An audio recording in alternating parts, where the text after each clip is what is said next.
Hello बच्चों।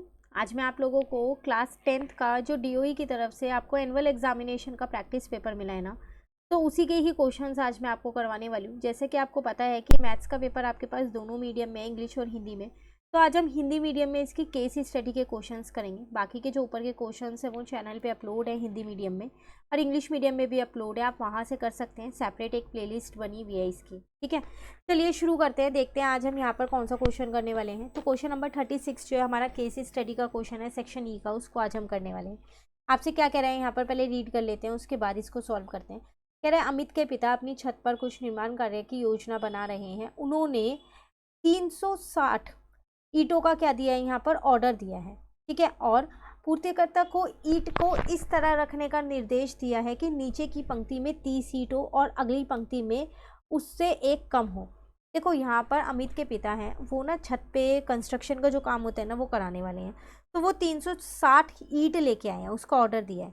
अब जो ये काम करेगा ना, उन्होंने उसको क्या ऑर्डर दिया कि अगर आप सबसे नीचे की पंक्ति में, मतलब सबसे नीचे की लाइन में 30 ईंट लगा रहे हो, तो उससे ऊपर आप 29 लगाओगे, एक कम, उससे ऊपर आप एक और कम लगाओगे 28, फिर उससे ऊपर आप एक और कम लगाओगे 27, ऐसे ऐसे करके ईंटें लगाओगे, ठीक है। तो अब उसने ईंट किस तरीके से लगाई, नीचे की पंक्ति में 30 लगी, फिर तो अगली पंक्ति में 29 लगेंगे उसके ऊपर वाली में, ठीक है, उसके बाद 28 लगेंगे, ऐसे चलता रहेगा ये हमारे पास।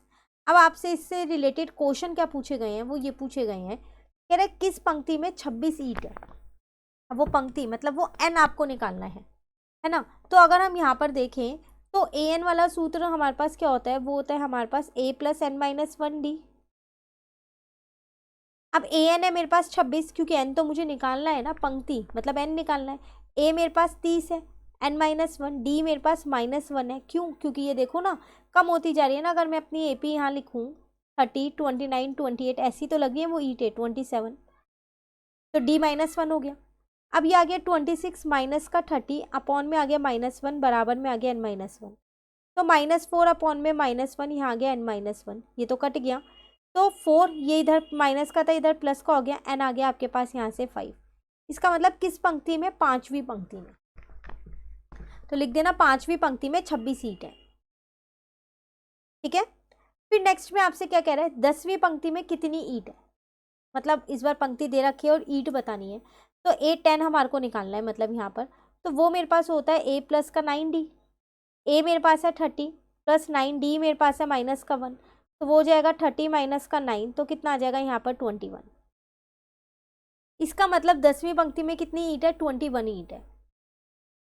क्लियर? चलिए नेक्स्ट में आपसे क्या कह रहे हैं, सबसे ऊपर की पंक्ति में कितनी ईंट है। सबसे ऊपर की पंक्ति में, पहली बात तो मुझे यहाँ यही नहीं पता कि इसमें पंक्ति लगेंगी कितनी, 360 ईंट कितनी पंक्तियों में लगेगी, है ना। पहले तो वही निकालनी पड़ेगी, फिर सबसे ऊपर वाली देखेंगे ना कितनी होगी, ठीक है। तो इसका मतलब पहले मैं SN वाला सूत्र लगा के n निकालूंगी, क्योंकि मुझे टोटल ईंटें पता है 360 है। तो ये हो जाएगा मेरे पास यहाँ 2a प्लस का n-1d, यहाँ आ जाएगा 360। n मुझे नहीं पता, 2 ऐसी है, a मुझे पता है 30 है, n-1 ऐसे ही छोड़ दो, d मुझे पता है यहाँ माइनस का 1 है।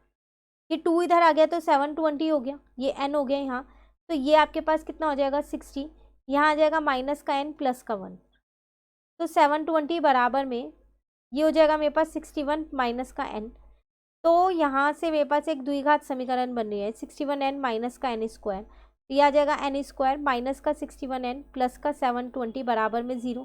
मैं उधर ले गई ताकि मेरा n स्क्वायर जो है वो प्लस का हो जाए, ठीक है।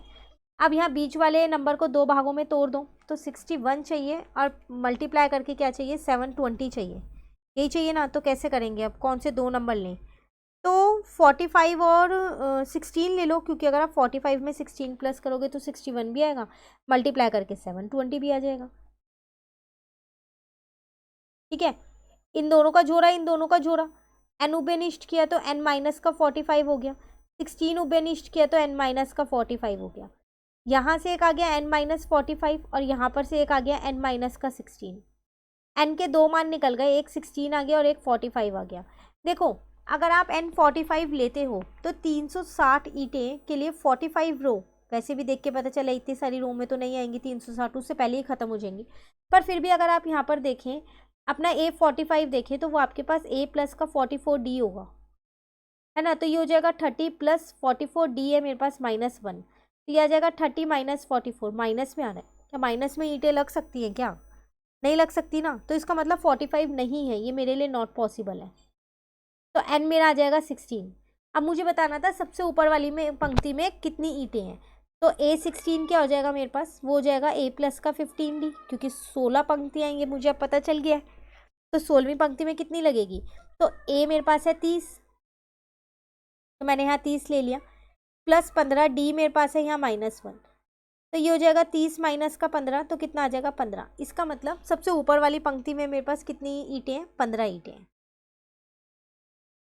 ठीक है, उसके बाद वो आपसे क्या कह रहा है यहाँ पर, इसी के साथ अगर आपको ये क्वेश्चन नहीं आता तो एक और दे रखा है, कह रहा है 360 ईंटों को कितनी पंक्तियों में रखा गया है। पंक्तियां तो आपने अभी निकालनी ना 16, तो कितनी पंक्तियों में रखा गया है? 16 पंक्तियों में रखा गया। इसका मतलब एक ही क्वेश्चन में आपके दोनों के आंसर निकल गए। क्लियर हुआ? तो ये था आपके पास क्वेश्चन नंबर 3।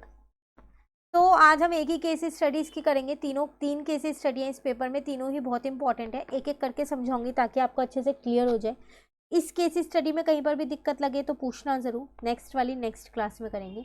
वीडियो अच्छी लगी तो लाइक ज़रूर कीजिएगा और ज़्यादा से ज़्यादा अपने फ्रेंड्स के साथ शेयर कीजिएगा। और अगर अभी तक आपने चैनल को सब्सक्राइब नहीं किया है तो चैनल भी सब्सक्राइब कर लीजिएगा। Thank you.